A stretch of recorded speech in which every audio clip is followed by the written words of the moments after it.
My name is Mallory Blosser, and the book I chose to read was Little Town on the Prairie by Laura Ingalls Wilder. It was a Newberry Honor Book in 1941. The main character's name is Laura, whose family just went through a really rough winter in the Dakota Territories, and after being stuck inside for so long, she just really wants to get outside. So when the weather finally turns nice, she goes outside and cannot get enough of it.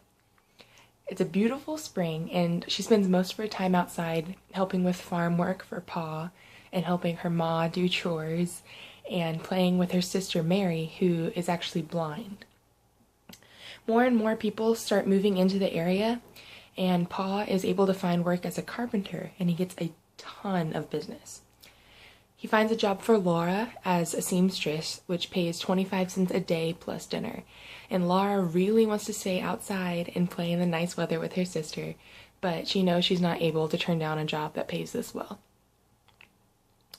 Her family wants to raise enough money for Mary to be able to attend a blind college in Iowa, and so Laura knows she has to take that job. But she also desperately wants to become a teacher and get her teaching certificate when she's 16 years old. The family starts going through some rough times, and a lot of people start losing their jobs, like Laura and Pa. Fortunately, they had enough money saved up so Mary could go to college. And as Laura continues her education, she meets this girl named Nellie Olson.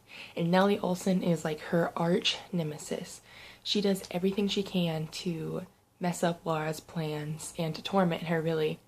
So as Laura attempts to complete her education, she comes up against Nellie and all of her schemes and her planning against her and her harsh teacher. And Nellie actually gets the teacher to turn on Laura and give her hard times.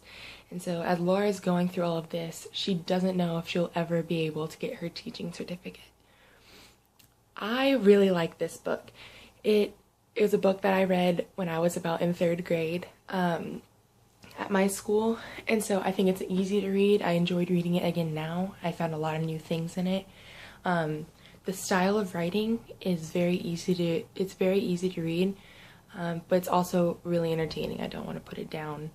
There's a lot of fun activities I know I can do as a teacher when I'm teaching this book. We used to have farm days in our classroom, and we would pick out meals that they had in the book, and we would get our moms to help us make them in the classroom, and we would churn butter. We would take heavy whipping cream and salt and whip up the butter in little jars. So there's a lot of fun things you can do with this book. I know teaching it, but honestly I just think the book is written really well. Don't know why it didn't win the Newberry Honor in 1941, or didn't win the medal in 1941, just the honor. But I definitely recommend this book and the rest of the series.